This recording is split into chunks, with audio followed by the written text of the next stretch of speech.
Hi! In front of me is ASUS ROG Phone 7, and today I would like to show you how you can connect it to printer.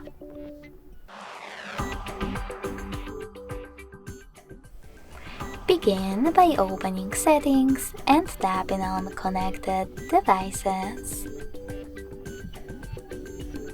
Now choose Connection Preferences, tap on Printing, and Default Print Service. Then wait. Your device is now searching for a printer. When it finds one, it will connect to it right away.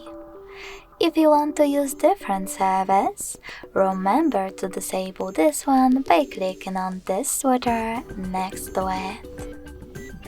Then go back, click on Add Service instead, and download the best one for you. In my case, HP1. When your new service is ready, click on the back button twice. Then just click on your new service and wait again. Thanks so much for watching. If you enjoyed this video, smash that like button, comment, and definitely subscribe. Bye!